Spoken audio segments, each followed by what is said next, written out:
الحمد لله نحمده ونستعينه ونستغفره ونؤمن به ونتوكل عليه ونعوذ بالله من شرور أنفسنا ومن سيئات أعمالنا من يهد الله فلا مضل له ومن يضلله فلا هادي له ونشهد أن لا إله إلا الله وحده لا شريك له ونشهد أن سيدنا ومولانا محمدا عبده ورسوله أما بعد فأعوذ بالله من الشيطان الرجيم بسم الله الرحمن الرحيم ادفع بالتي هي أحسن فإذا الذي بينك وبينه عداوة كأنه ولي حميم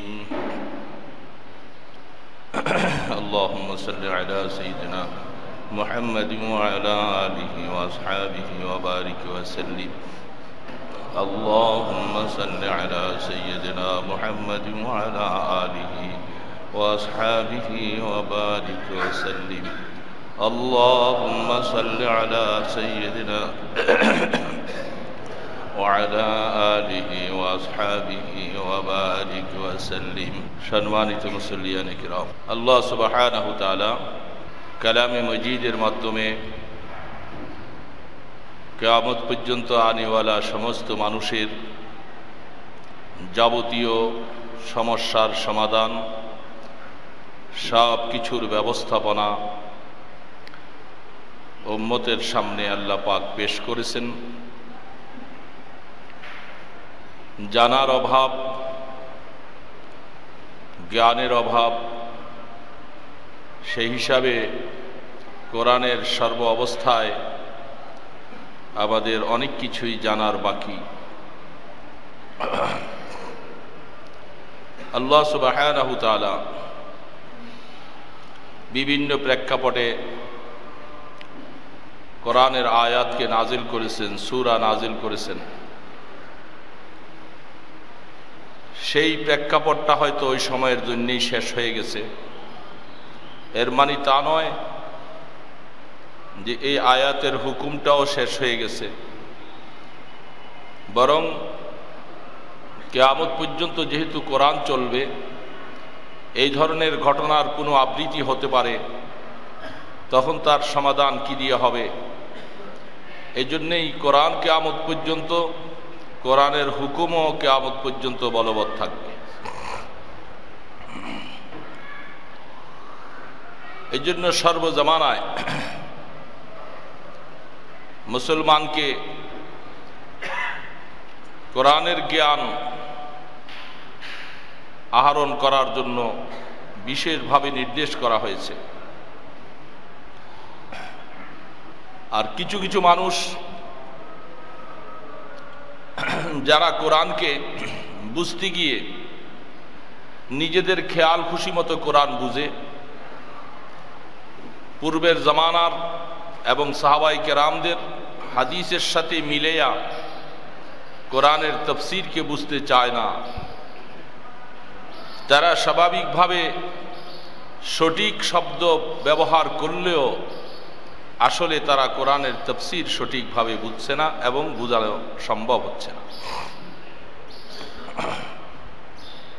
আল্লাহ সুবহানাহু ওয়া তাআলা কোরআনের মধ্যে যা বয়ান করেছেন, সব কিছুর মূল মানুষ আখিরাতকে তৈরি করবে।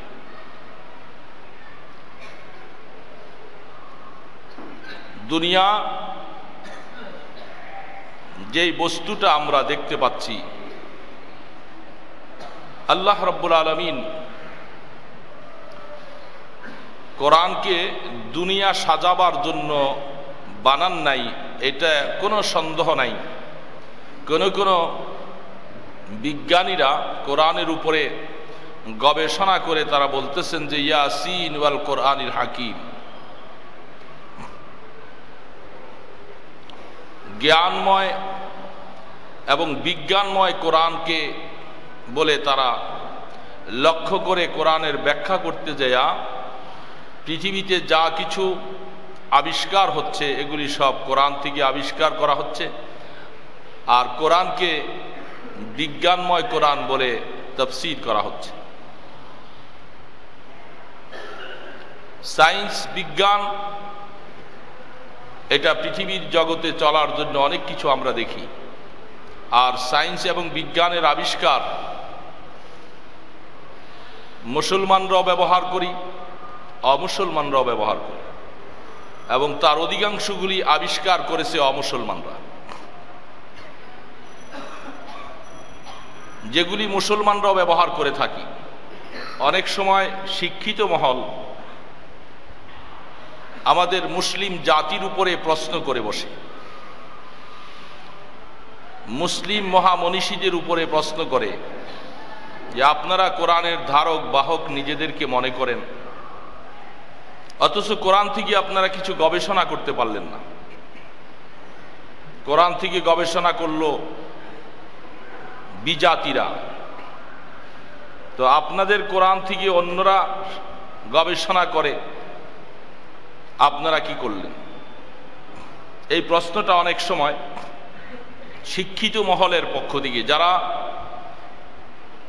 দুনিয়ার শিক্ষায় খুব বেশি উপরের লেভেলে পৌঁছে গেছে, তাদের পক্ষ থেকে মুসলমানদের উপরে, বিশেষ করে ওলামায়ে কেরামদের উপরে এই প্রশ্ন তাদের হয় যে কোরআনকে বিজ্ঞানময় কোরআন বলা হচ্ছে, আর সেই কোরআন থেকে আপনারা কি আবিষ্কার করলেন? এই প্রশ্নটা মুসলিম মহামনীষীদের উপরে হয়ে থাকে। সেগুলি শুনতে শুনতে আমরাও অনেক ক্ষেত্রে তাদের প্রশ্নের সাথে আমরাও একমত পোষণ করি অনেক সময়, যে ঠিকই তো কথা বলা হচ্ছে। কোরআন থেকে যদি সব আবিষ্কার হয়ে থাকে, তো মুসলমানেরা, ওলামায়ে কেরাম, বড় বড় মুফতি মুহাদ্দিস, তারা কোরআন দিয়ে কি আবিষ্কার করেছে? এই প্রশ্নটা আমাদের এই সমাজে আছে না? এবং বিভিন্ন শিক্ষিত মহলে যারা কোরআন সম্পর্কে গবেষণা করে কিন্তু কোরআনের উপরে আমল করে না, এই এক সম্প্রদায় শিক্ষিত মহল এই সমাজের মধ্যে আছে। তারা এই প্রশ্ন কোরআনের উপরে রেখে দেয়। সেগুলি শুনতে শুনতে আমরাও মাঝে মধ্যে তাদের সাথে একমত পোষণ করি। আল্লাহু আকবার। কোরআন এর প্রশ্নের জবাবে হাকিমুল উম্মত আশরাফ আলী থানভী রহমতুল্লাহ আলাইহি তিনি এর উপর একটা বয়ান লিখেছেন। আল্লাহ পাক আমাদের এই সমস্ত উত্তরসূরি পূর্বপুরুষ, যাদের নাম আমরা বিভিন্ন আলোচনার মাধ্যমে, বিভিন্ন আলোচনায় মাঝে মধ্যেই বলে থাকি, আসলে এই সমস্ত ব্যক্তিদেরকে নিয়ে আমাদের গর্ব হচ্ছে যে আল্লাহ পাক ইসলামের উপরে যুগে যুগে এমন ব্যক্তিত্বকে তৈরি করেছেন যারা এই সমস্ত প্রশ্নগুলাকে দাঁত ভাঙা জবাব দিয়েছেন, যার কোনো প্রতি উত্তর দেওয়ার মতো ক্ষমতা তাদের নেই।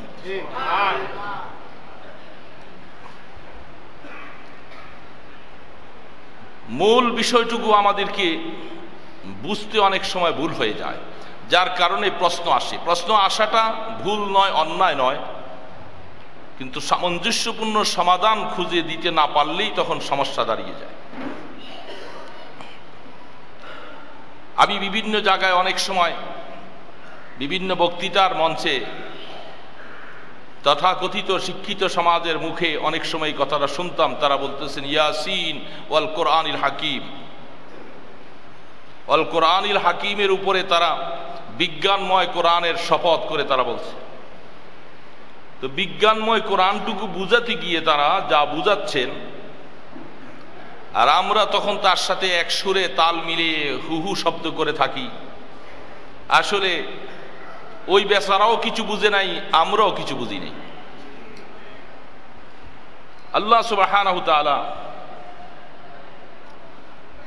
এবং সেখান থেকে প্রশ্ন আনতে আনতে বলা হচ্ছে যে মুসলমানেরা তোমরা এত কিছু বড় শক্ত কথা বলো, তোমরা তো তেমন কিছু মানুষের কল্যাণের জন্য তেমন কিছুই তোমরা আবিষ্কার করতে পারলে না। তাহলে বোঝা যাচ্ছে আমাদের এই কোরআনটাই এবং আমাদের এই মুসলিম জাতিটাই আমরা অধপতনে চলে গেছি, আমরা এই সমাজের জন্য কিছু করতে পারিনি, এটাই তো বোঝাচ্ছে তারা।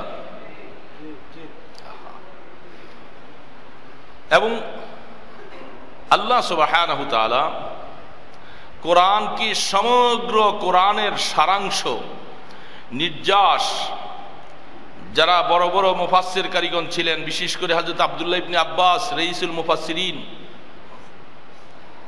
যাকে আল্লাহ পাক সমস্ত তাফসীর কারকদের প্রধান বলে আখ্যায়িত করেছেন, সাহাবায়ে কেরামদের মধ্যে তার তাফসীরের উপরে সব একমত। এবং বিভিন্ন হাদিসের মধ্যে আব্দুল্লাহ ইবনে আব্বাস রাদিয়াল্লাহু তাআলা আনহুর রায়গুলাকে যখন তিনি একটা রায় পেশ করা হয়, সেখানে সকলেই দেখা যাচ্ছে তা গ্রহণ করে নেন। এই জন্য কোরআনের তাফসীর কোরআন করছে, কোরআনের এক আয়াতের তাফসীর আরেক আয়াত হচ্ছে, এবং কোরআনের তাফসীর করতে গিয়ে সাহাবায়ে কেরাম রাসূলের থেকে তার কি ব্যাখ্যা আসছে, কোরআনের তাফসীর করতে গিয়ে সাহাবায়ে কেরামদের কি মত আসছে, কোরআনের তাফসীর করতে যেয়ে পরবর্তীতে বড় বড় শিক্ষিত ওলামায়ে কেরামদের থেকে কি রায় আসছে, এগুলির সব কিছুর সমন্বয়ে মিলে কোরআনের তাফসীর আসতে হবে। তা না হলে ওই তাফসীর গ্রহণযোগ্যতা হারিয়ে ফেলছে। বিশেষ করে আমাদের সমাজে একটা তাফসীর, বহুল পরিচিতি একটা তাফসীর চলছে, যেটাকে শিক্ষিত সমাজ, বিশেষ করে যারা জেনারেল লাইনে লেখাপড়া করেছে, ওই সমস্ত শিক্ষিত মহল যারা, তারা ওই তাফসীর পড়লে তাদের কাছে খুব উদ্ভব বিভিন্ন প্রশ্ন, বিভিন্ন জিনিস তার সামনে চলে আসে, তখন সে এই কথাই বলে ফেলে যে সব তাফসীর থেকে এটাই শ্রেষ্ঠ তাফসীর।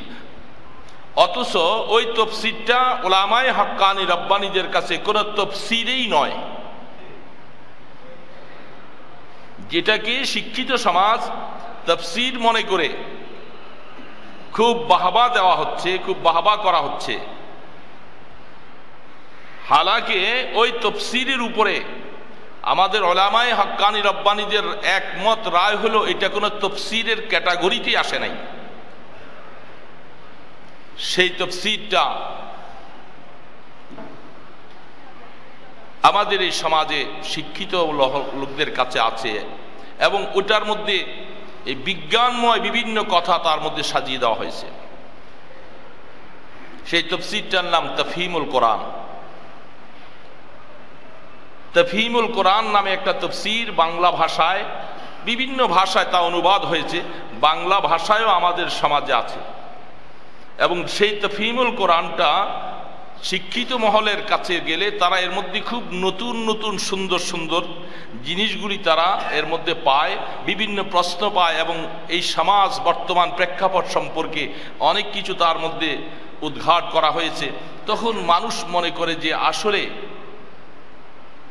এবং যার কারণে অনেক বছর আগে এক জায়গার মধ্যে, এক মজলিসের মধ্যে ছিলাম, বিশাল একটা তাফসীর আলোচনা মাহফিলে, কোনো একজন তাফসীর কারক বলতে বলতে বলছে যে অমুক তাফসীর তার ওই যুগের জন্যই ছিল, যথেষ্ট অবদান রাখছে, ওই তাফসীর তার ওই যুগের জন্য যথেষ্ট অবদান রাখছে, এই তাফসীর ওই যুগের জন্য যথেষ্ট অবদান রাখছে।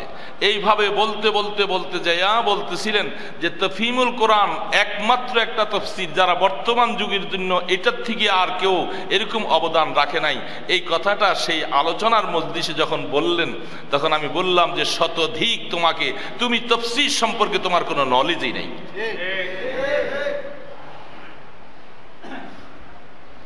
কারণ তাফসীরুল কোরআন আজ আমাদের বাংলাদেশে বিভিন্ন জায়গায় হচ্ছে, চলছে। কোরআনের তাফসীর এটা একটা চারটিখানি ব্যাপার নয়, যেটাকে বলা হচ্ছে আল্লাহ পাক কোরআন শরীফে, কোরআন শরীফের এক আয়াতের তাফসীর আরেক আয়াত করেছে, এটা হলো এক নম্বর তাফসীর। তাফসীরুল কোরআন বিল কোরআন, যেটাকে আল্লাহ সুবহানাহু ওয়া তাআলা যেমন আমাদের কোরআন শরীফের মধ্যে আমরা সূরা ফাতিহার মধ্যে পড়তেছিলাম ইহদিনাস সিরাতাল মুস্তাকিম, বুঝার জন্য বলছি ইহদিনাস সিরাতাল মুস্তাকিম। এই সিরাতুল মুস্তাকিম বলতে আপনি কি বুঝাবেন? সিরাতুল মুস্তাকিম সঠিক রাস্তা, তো এটা অর্থ করে দিলেন সঠিক রাস্তা। সঠিক রাস্তার মিনিংটা কি, আপনি কি দিয়ে বুঝাবেন? এখন আপনাকে সিরাতুল মুস্তাকিমের ব্যাখ্যায় আসতে হবে, তার তাফসীর আসতে হবে। সিরাতুল মুস্তাকিম আপনি মানুষের সামনে পেশ করবেন কি দিয়ে? তখন আপনাকে আগে দেখতে হবে যে সিরাতুল মুস্তাকিমের কোনো ব্যাখ্যা আল্লাহ পাক কোরআন শরীফে অন্য কোনো আয়াতের মধ্যে তা করেছে কিনা। তালাশ করতে করতে দেখা যায় আল্লাহ পাক বলতেছে ওয়া মান ইউতিইল্লাহা ওয়ার রাসূল ফাউলাইকা মাআল্লাযীনা আনআমা আল্লাহু আলাইহিম মিনান নাবিয়্যিনা ওয়াস সিদ্দীকিনা ওয়াশ শুহাদাই ওয়াস সালিহিন ওয়া হাসুনা উলাইকা রাফীকা। আল্লাহ সুবহানাহু ওয়া তাআলা এরকম আয়াতের, এখন সিরাতুল মুস্তাকিমের সম্পর্কে আল্লাহ পাক অন্য আয়াতের মধ্যে বলছেন এই সিরাতুল মুস্তাকিম রাস্তাটা একটা মুস্তাকিম সোজা রাস্তা, সোজা। সিরাত মানে রাস্তা, সিরাত মানে পোল, যেটাকে আমরা আমাদের ভাষায় পুল সিরাত বলি। এটা আমাদের মধ্যে একটা ভাষার অজ্ঞতার কারণে হয়। আসলে পুল মানে সিরাতের অর্থেই পোল, পোলের অর্থেই সিরাত। আর আমরা বলতেছি কি, আমাদের ভাষায় আমরা পুল সিরাত বলি। এটা হলো আমাদের ভাষার অজ্ঞতার কারণে। পোল শব্দের অর্থটাই হলো, সিরাতের অর্থটাই হলো পোল, আর পোলের যেটার থেকে শব্দ বাইর করেছি সেটাই সিরাত। এখন এই সিরাত আল মুস্তাকিম সোজা একটা পোল, সোজা একটা রাস্তা, এটার ব্যাখ্যা দিতে যে তালাশ করতে যে আল্লাহ পাক এই আয়াতের সামনে একটু বলছেন আর অন্য আয়াতও বলছেন সিরাতাল্লাযীনা আনআমতা আলাইহিম। আল্লাহ সুবহানাহু ওয়া তাআলা আমাদেরকে সিরাতুল মুস্তাকিম চাওয়ার জন্য বলছেন। আল্লাহু আকবার। আল্লাহ পাকের কোরআন এত গভীর, এত সূক্ষ্ম, এত সূক্ষ্ম, এত মজা। আল্লাহ সুবহানাহু ওয়া তাআলা আমাদেরকে সিরাতুল মুস্তাকিম কামনা করার জন্য, দোয়া করার জন্য, রাস্তা শিখাইবার জন্য আমাদেরকে বারবার বলছে তোমরা সিরাতুল মুস্তাকিমের কামনা করো। আমরা অজ্ঞ মানুষ, আমরা মূর্খ মানুষ, আমরা তেমন কিছুই জানি না। আল্লাহ পাকের বাতলানো পথে আমরাও চাইতেছি ইহদিনাস সিরাতাল মুস্তাকিম, ইহদিনাস সিরাতাল মুস্তাকিম। এখন আমাদের মধ্যে যারা আকল জ্ঞানওয়ালা, আর এই সিরাতুল মুস্তাকিম তো আমাদেরকে যেতে আল্লাহ বলছেন, এই রাস্তাটা কেমন রাস্তা?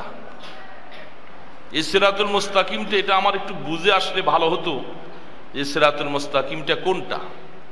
তো আল্লাহ পাক বলে যে বান্দার হয়তো দিলের মধ্যে একটু খটখট করবে, সবাই না, মানুষের মধ্যে বিভিন্ন স্তরের মানুষ আছে, কিছু জাকি, কিছু আজকিয়া, কিছু আছে গবি। যারা আজকিয়া মানি সহজেই বুঝে ফেলে, বলা মাত্রই বুঝে এসে যায়।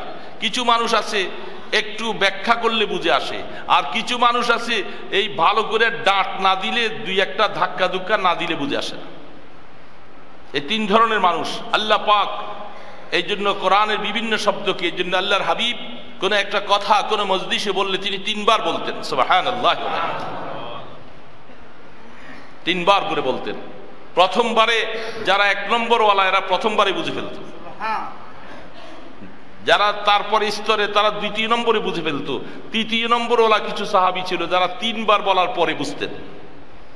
আল্লাহর হাবিবের প্রত্যেকটা কাজের মধ্যে হিকমত আছে। তো আল্লাহ সুবহানাহু ওয়া তাআলা তিনি চিন্তা করলেন প্রথম সিরাতুল মুস্তাকিম বললে এক সম্প্রদায় সাহাবা আছে, লোকজন আছে, তারা বুঝে ফেলবে সিরাতুল মুস্তাকিমটা এটা কোন রাস্তা, এদের ব্যাখ্যা ছাড়াই অটোমেটিক আয়াতেই তারা বুঝে ফেলবে। আরেক দল মানুষ আছে তারা একটু ব্যাখ্যার পরে বুঝবে, আরেক দলকে আরো ভালো করে ব্যাখ্যা করলে তারপর। তো আল্লাহ পাক বলছি বান্দাকে তো আমি সিরাতুল মুস্তাকিম চাইবার জন্য বলছি, সে সিরাতুল মুস্তাকিম তো জীবনে কোনোদিন চিনলো না, দেখলো না। আল্লাহ পাক আয়াতের সামনে একটু ব্যাখ্যা দিলেন, সিরাতাল্লাযীনা আন'আমতা আলাইহিম, আপনাকে আমাকে একটু বুঝাই দিলেন। বড় চালাক মানুষ যারা, আজকিয়া যারা, বিচক্ষণওয়ালা, এরা এটুকুর দ্বারাই বুঝে ফেলবে। আল্লাহ পাক বলতেছেন সিরাতুল মুস্তাকিম, যে রাস্তাটা তোমাকে যেতে বলছি সেটা হলো আন'আমতা আলাইহিম, ওই রাস্তা যাদেরকে হে আল্লাহ আপনি নেয়ামত সমূহ দান করেছেন। আল্লাহ পাক যাদেরকে নেয়ামত সমূহ দান করেছেন তাদের রাস্তা। এখন এটাও প্রশ্নবোধক থেকে যায়, তাহলে এই নেয়ামত সমূহ দান করেছেন, এখন আমাদের মতো গবি মানুষ যারা, আমরা দুই চারটা ধাক্কা ছাড়া বুঝি না, আমাদের মতো লোকদের এখন প্রশ্ন আইসা যাবে যে নেয়ামত সমূহ দান করেছেন তাদের রাস্তা, এইটাও তো চিনলাম না, অস্পষ্ট থেকে গেল না, পুরো স্পষ্ট হলো না। কিন্তু যারা বিচক্ষণ আজকিয়া যারা, এরা বুঝে ফেলছে এটার থেকে নেয়ামত সমূহ দান করলেন তাদের রাস্তা। আমাদের জন্য আল্লাহ পাক বলতেছে হুমুল্লাযীনা, অন্য আয়াতের মধ্যে বলতেছেন ওয়ামিনান নাস মান ইয়াত্তাখিযু মিন ومن يطع الله والرسول فأولئك مع الذين أنعم الله عليهم من النبيين والصديقين والشهداء والصالحين سبحان الله। এখন আল্লাহ পাক ওই আমাদের যারা আমরা প্রথম অবস্থায় বুঝলাম না, আমাদের জন্য আরো এখন একটু ব্যাখ্যার প্রয়োজন হয়ে গেল। যাদেরকে আল্লাহ আপনি নেয়ামত দিয়েছেন তাদের রাস্তাটা আমরা চাই। এখন এটা অস্পষ্ট থেকে গেল, নেয়ামত কারে দিয়েছে, আর নেয়ামত বলতে এখানে কি নেয়ামত? আল্লাহ যাদেরকে নেয়ামত দিলেন তাদের রাস্তা, তো নেয়ামত কোনটাকে বলা হয়? আল্লাহ, আমরা তো আমাদের পৃথিবীতে নেয়ামত বলতে বুঝি ফল ফ্রুট, খানা দানা, আবি ইত্যাদি, এই সমস্ত গাড়ি বাড়ি, এগুলোই তো নেয়ামত মনে করি থাকি, তাই না? আমাদের সামাজিক ভাবে নেয়ামত বলতে আমরা বুঝে ফেলি যে মাশাআল্লাহ বড় বড় মাছ, মুরগি, রুই, কাতল এবং ভালো অট্টালিকা, শান শকতে গাড়ি বাড়িতে থাকা, এগুলো হলো নেয়ামত। আল্লাহ পাক এই নেয়ামতের দিকে ইশারা করেছেন। এই এরকম বাড়ি গাড়ি, অট্টালিকা, বড় বড় মাছ, রুই, পাঙ্গাস ইত্যাদি, ভালো ভালো খাবার, গালিচা দলিচা, এই যারা এগুলোর ভিতরে পড়ে আছে তাদের রাস্তা আল্লাহর কাছে চাইতেছি আমরা। তাহলে নিয়ামত, তাহলে আমরা তো যেই নিয়ামত আমরা যেটাকে মনে করেছি, আল্লাহ পাক ওইটাকে নিয়ামত বলে আখ্যায়িত করেন নাই। আমাদের আকল এখানেই ডিফেক্ট হয়ে যাচ্ছে। এখানে আমরা নিয়ামত মনে করতেছি, আরে কত নিয়ামত আল্লাহ দিয়েছেন, নিয়ামত খাইয়া কুলে যে পারতেছি, এগুলো সব নিয়ামত। হ্যাঁ, এগুলি এক প্রকারের নিয়ামত, কিন্তু আল্লাহ পাক এই আয়াতের মধ্যে আন'আমতার দ্বারা ওই নিয়ামতেরকে ইঙ্গিত করেন নাই। সিরাতাল্লাযীনা আন'আমতা আলাইহিম, আমি রাস্তা চাচ্ছি আল্লাহ আপনি যাদেরকে নিয়ামত দিয়েছেন। আন'আমতা, এই জন্য কোরআন শরীফ কতগুলি শব্দকে কুফরি শব্দ বলা। এখানে যদি কেউ যদি আন'আমতু শব্দ যদি বলে, তাহলে সাথে সাথে ঈমান চলে যাবে। এই জবরের জায়গার মধ্যে পেশ পড়লে ঈমান আর থাকবে না। কতগুলি কঠিন কঠিন কুফরি শব্দ আছে তালাফুজের মধ্যে। আন'আমতা, নেয়ামত দিয়েছেন আপনি, কে? আল্লাহ। আর আন'আমতু বললে আমি নেয়ামত দিয়েছি হবে, তো সাথে সাথে ঈমান চলে যাবে। আল্লাহ পাকের ক্ষমতাকে কেউ নিজের দিকে টেনে নিও না। কোথায় যদি কোনোদিন নামাজের মধ্যে কোনো ইমাম সাহেব ভুলে যদি আন'আমতার পরিবর্তে আন'আমতু চলে আসে, ওই নামাজ বাতিল, সম্পূর্ণ নামাজ শেষ। তো এখন আন'আমতা আলাইহিম, আপনি নেয়ামত দিয়েছেন। নেয়ামত বলতে আমার যারা ভালো জকি মানুষ, আজকিয়া মানুষ, বিচক্ষণওয়ালা, তারা বুঝে ফেলছে নেয়ামতের দ্বারা আল্লাহ কি ইশারা করেছেন। কিন্তু যারা আমাদের ব্যাখ্যা বিশ্লেষণ ছাড়া বুঝে আসে না, আমাদের নজর চলে যাবে এই অট্টালিকা, দালান কোঠা, বিল্ডিং, আরাম আয়েশের দিকে। আল্লাহ পাক এই সমস্ত মানুষের দিলটাকে ওই দিক থেকে ডাইভার্ট করাবার জন্য, ওই দিক থেকে ফিরাবার জন্য আল্লাহ পাক এই আনামতার ব্যাখ্যা দিয়েছেন অন্য আয়াত দিয়ে। কারণ নতুবা আমরা পেরেশানি পড়ে যাব। তখন আল্লাহ পাক বলতেছে হুমুন নাবিয়্যুন ওয়াস সিদ্দিকিন ওয়াস শুহাদা ওয়াস সালিহিন। চারটা স্তর কি আল্লাহ পাক বয়ান করেছেন। যাদেরকে আপনি নিয়ামত দিয়েছেন সেই নিয়ামত গ্রহণকারী ওয়ালাদের সংখ্যা 4 স্তরে আল্লাহ বয়ান করেছেন। আল্লাহু আকবার। কয় স্তর? 4 স্তর। 1 নম্বর নিয়ামত পেয়েছেন যারা এই নিয়ামতের দ্বারা নিয়ামতের নবুয়ত, সুবহানাল্লাহ। নিয়ামতের নবুয়ত আল্লাহ পাকের এটা 1 নম্বর নিয়ামত। সারা পৃথিবীর মধ্যে সমস্ত মানুষকে বোঝাবার জন্য আল্লাহ পাক বলছেন প্রথম নম্বর নিয়ামত হলো আল্লাহর তরফ থেকে, সেটা হলো নবুয়তের নিয়ামত। নবুয়তের নিয়ামত আল্লাহ পাক যাদেরকে দিলেন, আল্লাহ পাকের সবচেয়ে নিয়ামত থেকে 1 নম্বর নিয়ামতের অধিকারী তারা। এই জন্য আল্লাহ পাক বয়ানের সময় তাদের নামটা আগে মা'আন নাবিয়্যিন ওয়াস সিদ্দিকিন। সিদ্দিকিনের মিসদাক বিভিন্ন তাফসীরের মধ্যে যা লিখেছেন, বিশেষ করে সিদ্দিকিনের মধ্যে এখানে ওয়াস সিদ্দিকিন আলিফ লাম লাগানো হয়েছে, তার মধ্যে মা'আন নাবিয়্যিন ওয়াস সিদ্দিকিন। আর সিদ্দিকের মধ্যে একটা আলিফ লাম আছে। এই আলিফ লামেরও বিভিন্ন অর্থ হয়ে থাকে। মান নাবিয়্যিন ওয়াস সিদ্দিকিন, এই আস-সিদ্দিকের মধ্যে বিশেষ করে সিদ্দিকিন শব্দটা হলো সত্যবাদীর জামাত।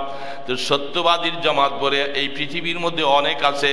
আবার আল্লাহ পাক বিশেষ করে এই আস-সিদ্দিকের দ্বারা সিদ্দিকে আকবরকে ইশারা করেছে।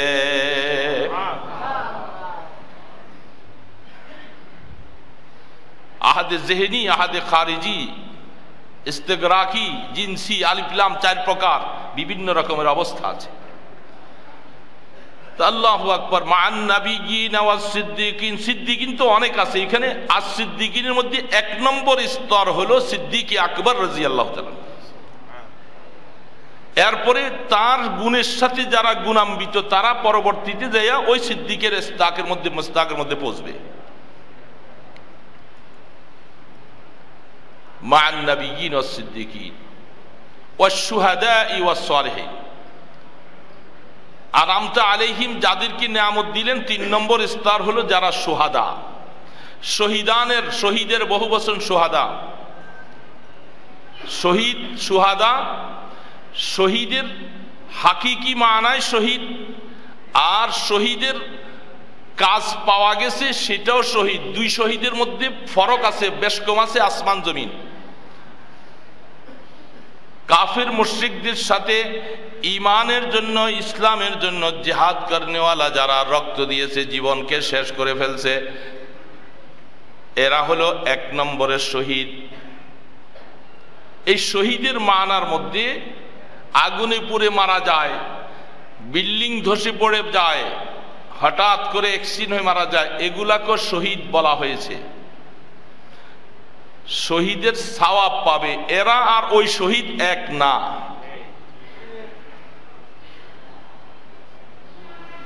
তিনবার সূরা ইখলাস পাঠ করলে 1 খতম কোরআন শরীফের সওয়াব পাওয়া যায়। আরেকজন 1 খতম কোরআন শরীফ পুরা পড়লো, উনিও 1 খতমের সওয়াব পাইল। 2 খতমের মধ্যে বেশ কম আছে কি নাই? আছে। হ্যাঁ, আসমান জমিন বেশ কম। 3 বার সূরা ইখলাস পড়লে 1 খতম কোরআন শরীফের সওয়াব, হাদিসের মধ্যে কোনো সন্দেহ নাই। কিন্তু আরেকজন পুরা কোরআন শরীফ 1 খতম পড়ছে, তো উনিও 1 খতমের সওয়াব পাইলেন, উনিও 1 খতমের সওয়াব পাইলেন। 2 খতমে 2 সওয়াবের মধ্যে আকাশ জমির ব্যবধান। ঠিক হাদিস শরীফের মধ্যে আল্লাহ রসুল যেহেতু শহীদানদের কথা কোরআনের আয়াতে বলছেন, শহীদানদের মেসদাক বয়ান করেছেন। যারা কারা? এই শহীদান হলো আল্লাহর হাবিবের জামানাত থেকে নিয়ে কিয়ামত পর্যন্ত দ্বীনের জন্য, ইসলামের জন্য কাফের মুশরিকদের সাথে আমিরে আলার সেনাপতির মাথা হাতে থাইকা যারা জীবনটাকে বিসর্জন দিয়ে দিবে, যাদের এই শহীদের পরে ইরতেসাস পাওয়া যাবে না। হাদিসের মাসালা আছে, ইরতেসাস কাকে বলা হয়? মানুষ যুদ্ধের ময়দানে আহত হওয়ার পরে তার চিকিৎসা পাওয়া যাইতে পারবে না। যুদ্ধের ময়দানে আহত হয়েছেন, নিয়ে তাকে চিকিৎসা করার পরে একটু সুস্থ হয়ে গেছে, পরে মারা গেছে, তাহলে 1 নম্বর শহীদ হতে পারলো না। লাম ইয়ারতাস, হাদিসের মধ্যে আসছেন ইরতেসাস পাওয়া না যাওয়া চাই। যুদ্ধের ময়দানে আছেন, সেখানে ঝটপট করতে করতে ওইখানেই শেষ হয়ে গেছেন। এই জন্য রাসূল পাক সাল্লাল্লাহু আলাইহি সাল্লাম আল্লাহ পাকের কাছে দোয়া করেন, আল্লাহ আল্লাহ তুমি আমাকে এমন একটা হায়াত দাও, সুম্মা আকতুল সুম্মা উকতুল সুম্মা উকতুল সুম্মা উহিয়া সুম্মা উকতুল সুম্মা উহিয়া। রাসূল বলতেছেন, বুখারী শরীফের মধ্যে হাদিস আসছে, আল্লাহ তুমি আমি নবীকে এমন একটা জীবন দাও, আমি জিহাদের ময়দানে যাব, আমাকে তারা শহীদ করবে, তুমি পুনরায় আবার আমাকে জীবন দিবে, আবার শহীদ করবে, এইভাবে আমি 100 বার জীবন পাবো আর 100 বার তোমার রাস্তায় শহীদ হয়ে যাব। আমাকে এমন একটা জীবন তুমি দান করো। শহীদ হওয়ার জন্য আল্লাহ রসুল তিনি এবার বলতেন। কিন্তু সবচেয়ে বর্তমান জামানার মধ্যে আমাদের ঈমান যে দুর্বল, এটার পরিচিতির 1 নম্বর প্রমাণ হলো ধর্মীয় যুদ্ধ যদি আল্লাহ পাক করুক, এরকম কোন পরিস্থিতি যদি আসে, মানুষ জান দিতে রাজি হবে না, মাল দিতে রাজি হবে সবাই। কারণ জানটা এখন মুসলমানের কাছে সবচেয়ে বেশি প্রিয় জিনিস। কোটি কোটি টাকা দিয়ে ফেলবে, তবু আমার জানটা থাকুক। কোন ধর্মীয় যুদ্ধ এরকম, এখন তো আমাদের দেশে সেই ধর্মীয় যুদ্ধ নাই, সেটার প্রেক্ষাপট কখনো হলে সেগুলার বিভিন্ন শরায়েত আছে, কোনটাকে ধর্মীয় যুদ্ধ বলা হবে, কোন সময় হবে, এগুলির হাদিসের মধ্যে বিভিন্ন বর্ণনা আছে। তো সেরকম আসলেই দেখা যাবে। তো আমরা মাঝে মধ্যে, যেহেতু আমাদের এগুলি সেরকম যুদ্ধ হয় না দেখেই হয় এই অবস্থায়, মাঝে মধ্যে ওরকম আন্দোলন অবস্থার মধ্যে দেখলে বোঝা যায় যে তখন আমরা সকলেই একটু সামান্য একটা টায়ারের চাক্কা বাস্ট হইলে সব পালাই যাই। এর কারণ হচ্ছে যে আমরা আসলে মৃত্যুকে বেশি ভয় পাই। আর সাহাবায়ে কেরাম যারা ছিলেন তারা ওইরকম যুদ্ধটার হাকিকত চোখের সামনে দেখছেন, তারা যুদ্ধটাকে বাস্তব দেখেছেন। জান্নাত বলতেছেন, আমরা জান্নাতের গ্রাণ পাচ্ছি, যেটা ওহুদের যুদ্ধের মধ্যে সাহাবায়ে কেরাম বলতেছেন, ইন্নী লা আজিদু রিহাল জান্নাহ মিন তরকিল উহুদ, আমি ওহুদের দিকে থেকে জান্নাতের গ্রাণ পাইতেছি। হাদিস শরীফের মধ্যে বলেন, সাহাবী বলতেছেন খেজুর খেতেছিলেন, খেজুরটা হাতের মধ্যে নিয়া এটাকে একজন সাহাবী বলতেছে, তুমি দেরি করতেছো কেন, তাড়াতাড়ি খেজুরগুলি ফেলে দিয়া বলে যে একটু পরেই জান্নাতে যাইয়া পেট ভরে খানা খাবো। তার ইয়াকিন ওরকম ছিল যে আমার মৃত্যুটা হতে দেরি হবে, আমি জান্নাতে যেতে দেরি হবে না, যে একটু পরে জান্নাতে যেয়ে পেট ভরে খাবো, এই সামান্য কয়েকটা খেজুর খাইয়া সময় নষ্ট করব, ফেলে দিছে। ফেলে দিয়া তরবারি নিয়ে সামনে বাইরে গেছে, ঝুঁকে গেলেন, বাস তিনিও তরবারি চালাচ্ছেন।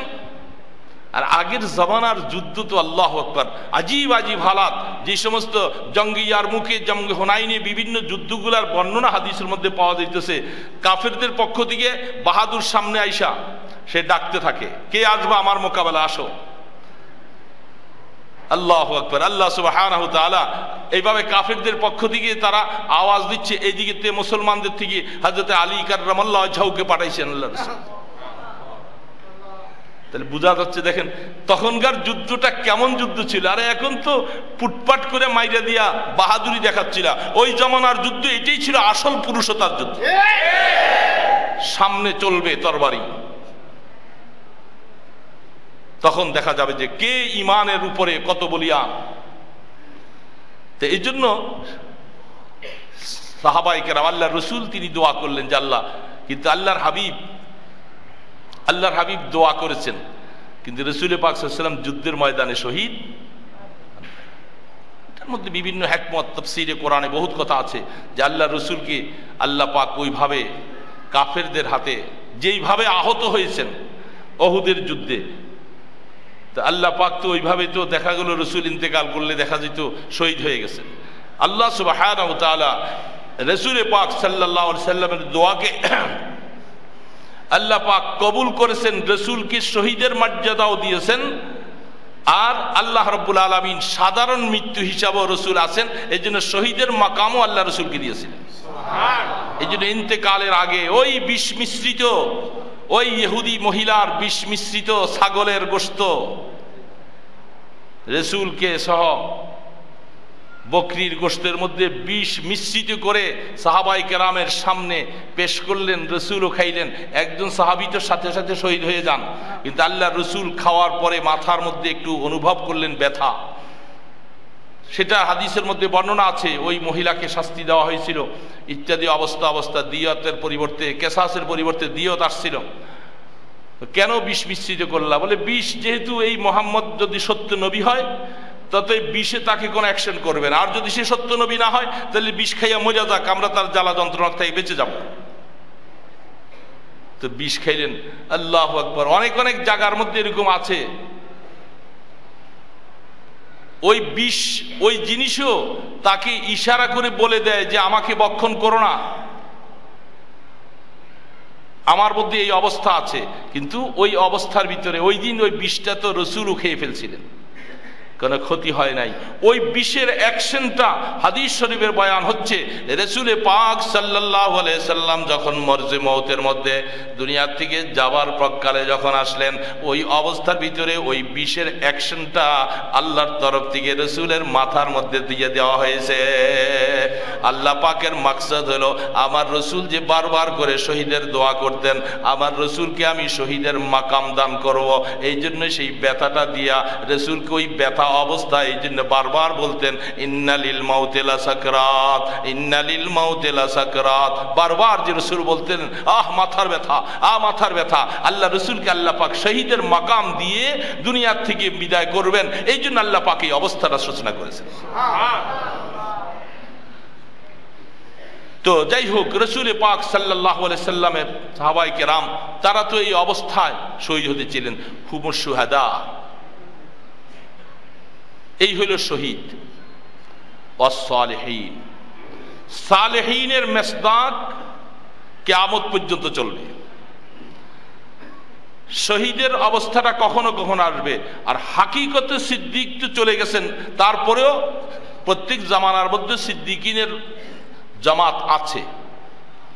তো আল্লাহ পাক আনামতা আলাইহিমের তাফসীরটাকে 4 স্তরের মানুষ দিয়ে আল্লাহ পাক বলছেন নবীদের রাস্তা। নবীরা যে রাস্তায় চলছেন, যেইভাবে চলছেন, এটা হলো আনামতা আলাইহিমের 1 নম্বর রাস্তা। তো এখন প্রশ্ন হলো 4 স্তরে আল্লাহ পাক কেন বয়ান করলেন? তাহলে বোঝা যাচ্ছে কি 4 জনের তরিকা কি 4টা?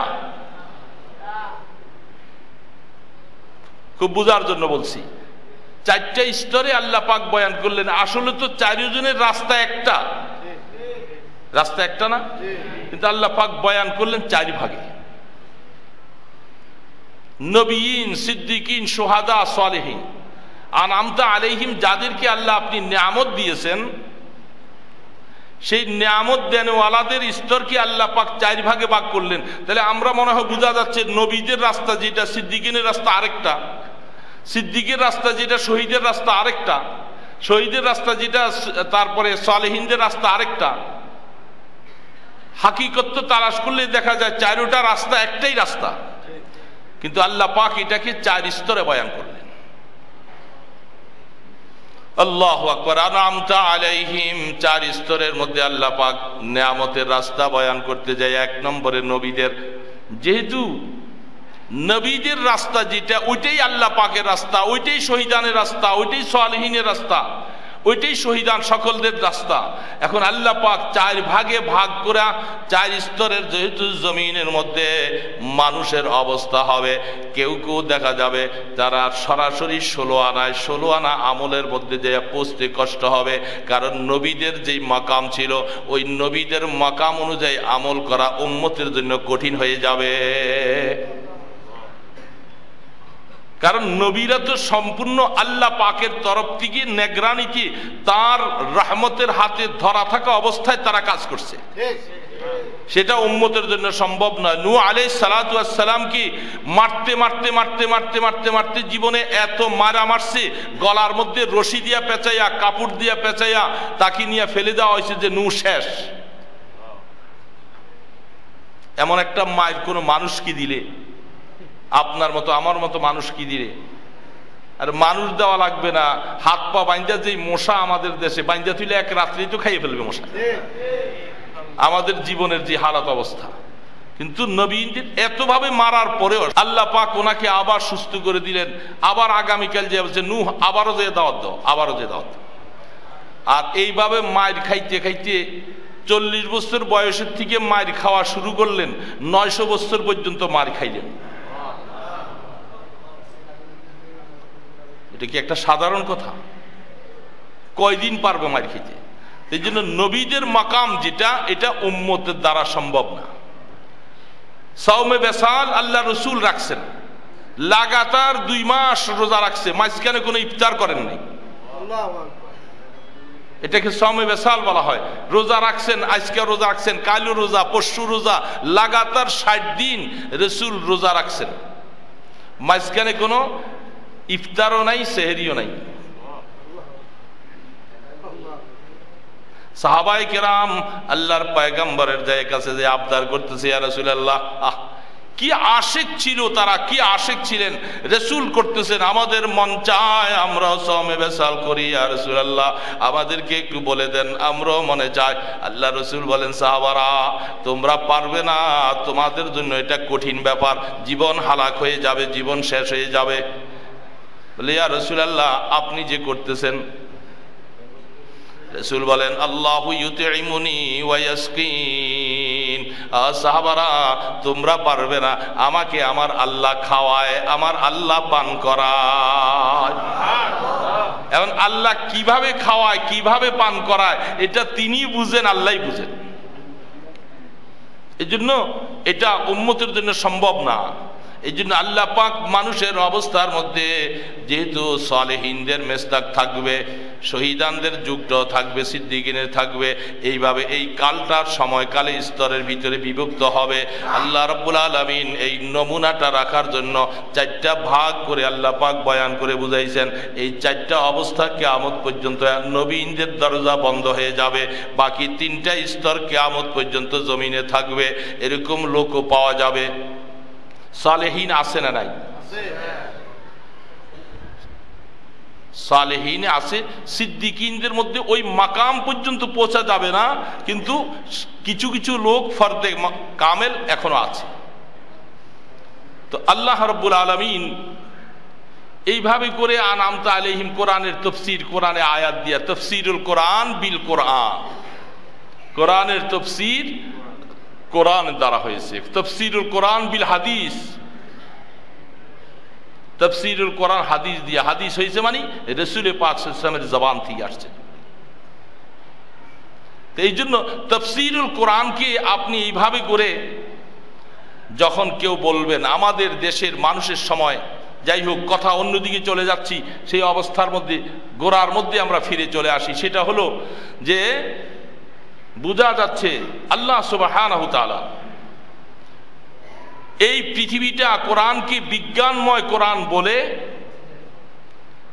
এই পৃথিবীর নেয়ামত, লিফট, এরোপ্লেন, হাওয়াই জাহাজ, অ্যাটম বোমা, বিভিন্ন জিনিস যেগুলি এখন বিজ্ঞান আবিষ্কার করেছে, আল্লাহ পাক কোরআনকে এগুলি আবিষ্কার করার জন্যই কোরআন দিছিলেন। এই জন্যই বিজ্ঞানময় কোরআনের কসম শপথ খাইয়া তারা শিক্ষিত সমাজরা বলতেছে যে হুজুররা আপনারা কি করলেন, কোরআন থেকে তো আপনারা কিছু বাইর করলেন না, সব খ্রিস্টানরা, ইহুদি নাসারারা তারা বাইর করলো, আপনারা কি করলেন? আর তাহলে আমাদের প্রশ্ন হলো, থানভী রাহমাতুল্লাহ আলাইহি তিনি তখন তার ব্যাখ্যা লিখতে গিয়ে বলছিলেন যে কোরআন কি আল্লাহ পাক এই পৃথিবী সাজাবার, পৃথিবীর অ্যাটম বোম, অমক, এয়ার কন্ডিশন, এরোপ্লেন ইত্যাদি এগুলি যদি, যেগুলি দুনিয়া, এইগুলি বানাবার জন্য আল্লাহ কোরআনকে কারখানা বানান নাই।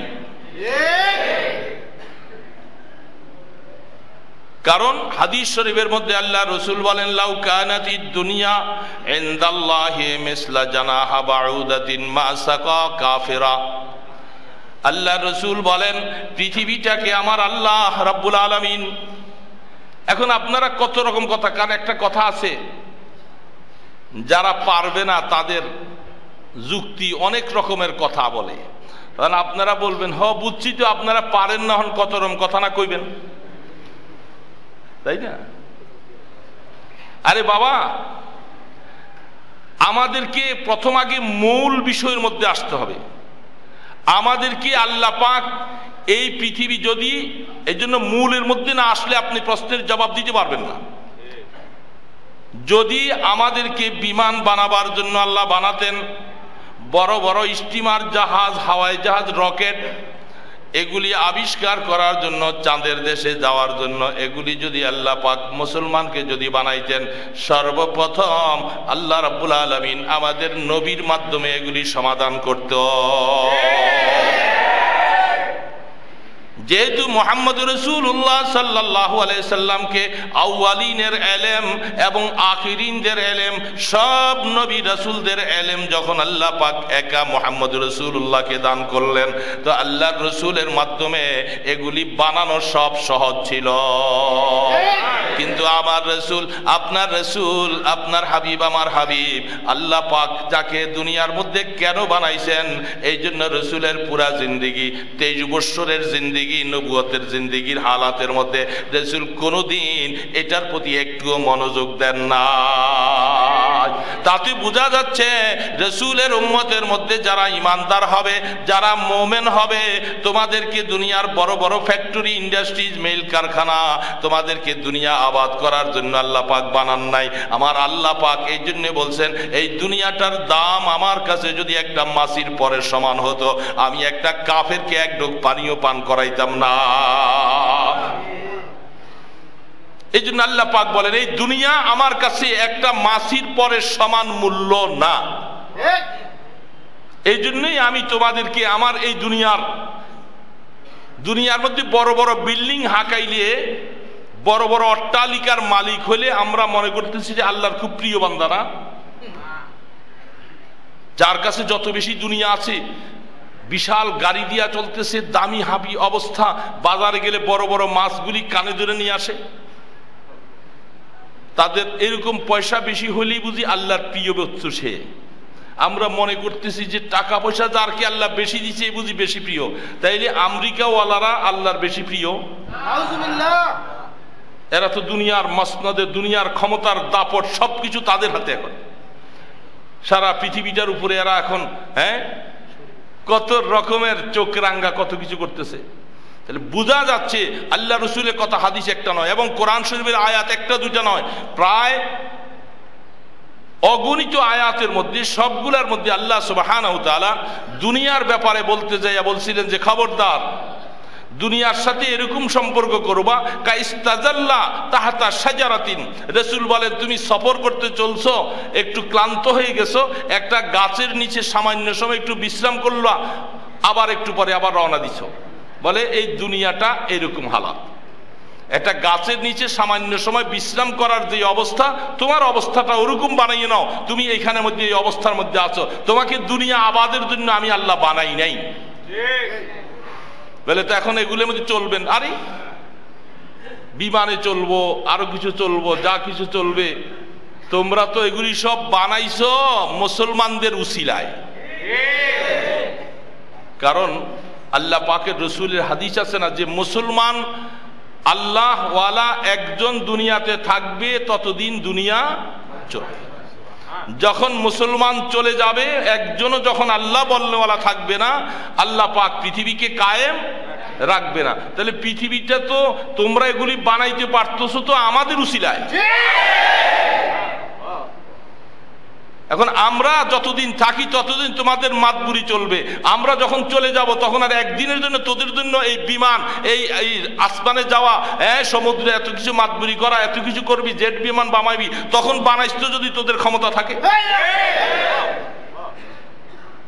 আল্লাহ রাব্বুল আলামিন তো তোদের এগুলির জন্য, তোরা এগুলির পিছনে মেহনত করে একবার তোদের হায়াত শেষ করবি, আর আমাদেরকে এগুলোর মধ্যে চইরা চইরা সুবহানাল্লাহ সুবহানাল্লাহ পড়ে পড়ে আমরা হায়াত শেষ করব।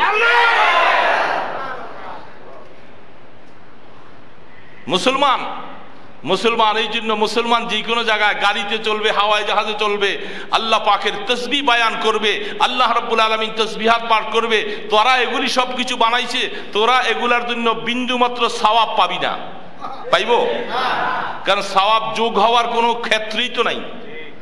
সওয়াব যোগ হইতে ইমান শর্ত না, তো তাদের ইমান নাই, সওয়াব যোগ হওয়ার কোনো ক্ষেত্র নাই, বিধায় তোমরা 2 পয়সার সওয়াব পাইবা না।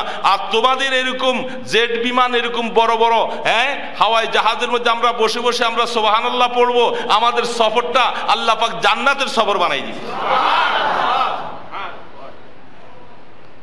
মুসলমান কি আল্লাহ সুবহানাহু ওয়া তাআলা।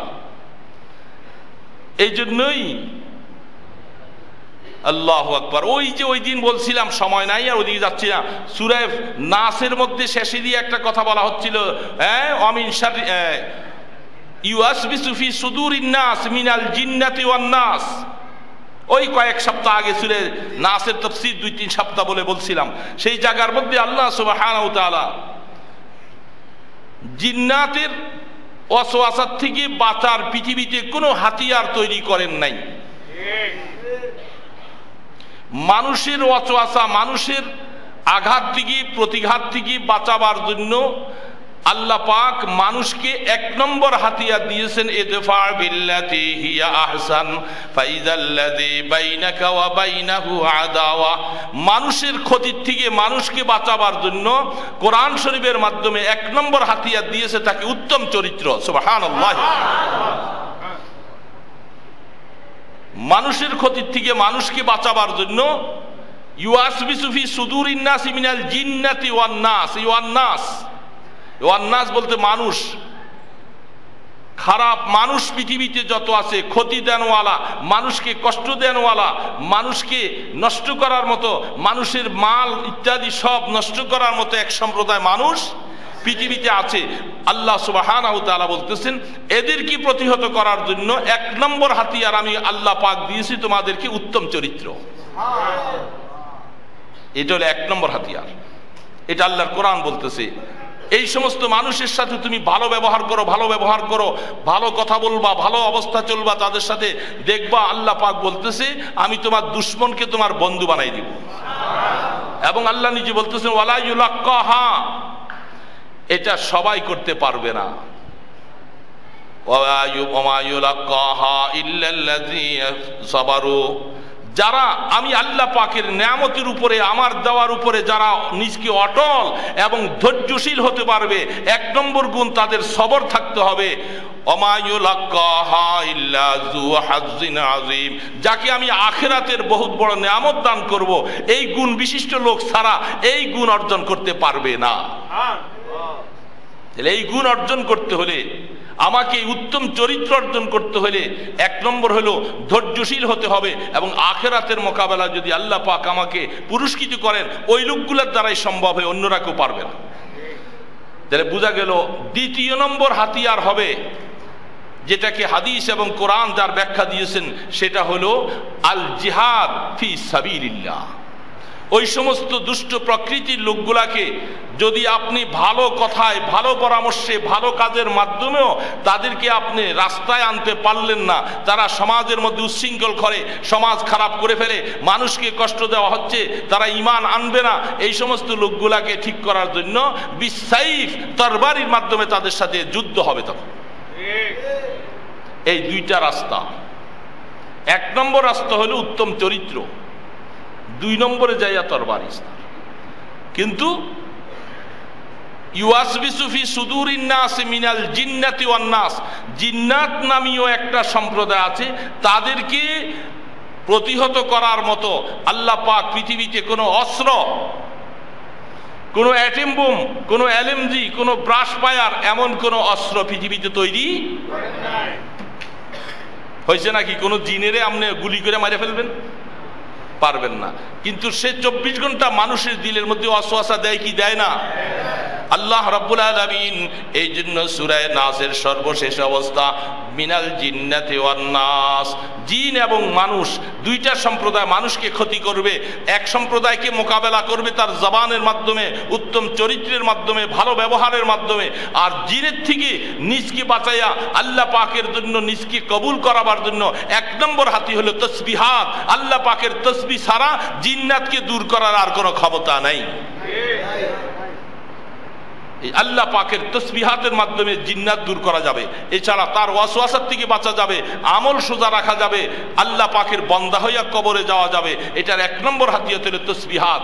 ওয়া ইউসাব্বিহু লিল্লাহি মা ফিস সামাওয়াত, এটার উপরে লম্বা লম্বা কথা আছে যে তসবিহ ছাড়া, আল্লাহ পাকের জিকির ছাড়া, তসবিহাত ছাড়া শয়তানের ওয়াসওয়াসার থেকে বাঁচার কোনো উপায় নাই। এটার এক নম্বর হাতিয়ার হলো, এই জন্য হাদিসের মধ্যে আল্লাহ রাসূল বলছেন ইজা যাকারাল্লাহ খানাস আর শয়তানু জাসিবুন আলা কলবি বনি আদম, বনি আদমের সিনার মধ্যে শয়তান ওত পেতে বসে থাকে। যখন তুমি আল্লাহ পাকের জিকির করবা, আল্লাহ পাকের স্মরণ করবা, আল্লাহ পাকের এখন জিকিরের বয়ান আছে বিভিন্ন রকম হাদিসে, কোরআন তেলাওয়াত জিকির, তসবিহাত জিকির, মসজিদের দিকে হেঁটে যাওয়া যাওয়া জিকির, বিভিন্ন রকমের এগুলি জিকির বিভিন্ন ব্যাখ্যা আছে। আর উত্তম জিকির হলো কোরআন তেলাওয়াত, তারপরে লা ইলাহা ইল্লাল্লাহ, আল্লাহ পাকের ইসমে জাতের জিকির, এগুলি তসবিহাত। তো এগুলির মাধ্যমে মানুষ শয়তান দূর করা যায়। আল্লাহ রাসূল বলছেন যখন তুমি তসবিহাত পাঠ করবে, জিকির যখন তুমি করতে থাকবে, শয়তান দূর হয়ে যাবে। যখন তুমি গাফেল হয়ে যাবা তখন সাথে সাথে সে আবার এসে উৎপেতে বসবে, তোমার কলবকে সে অসওয়াসা দিবে। এই জন্য এই দুই সম্প্রদায়ের কথাটাই সর্বশেষ সূরা নাসের সর্বশেষ কথা, যেটা বলছিলাম অনেকদিন আগে, মিনাল জিন্নাতি ওয়ান নাস। মনে রাখতে হবে এই তসবিহাত, তোমরা বিমান বানাইবা, বিমানে বসে বসে আমরা তসবিহ পাঠ করবো, আর আমরা শয়তানের ওয়াসওয়াসার থেকে বেঁচে যাব, আমরা জান্নাতে যাব। আমাদেরকে বিমান বানাবার জন্য আল্লাহ পাঠান নাই। এই জন্য মুসলমান সম্প্রদায় মনে রাখবা, যারা শিক্ষিত মহল বলতেছে ওলামায়ে কেরাম বিজ্ঞানময় কোরআন থেকে আপনারা কি আবিষ্কার করেছেন? আমরা বিজ্ঞানময় কোরআন থেকে আল্লাহ পাকের জান্নাতে যাওয়ার রাস্তার আবিষ্কার করেছি। এটাই হলো মুসলমানদের আসল কাজ। মুসলমান জান্নাতে যাওয়ার রাস্তা শিখাই দিবে, সেটা বানাবে। এটাই হলো আসল কোরআনের হাকিকত। আল্লাহ পাক আমাদের সকলকে বুঝবার, আমল করার তৌফিক দান করেন।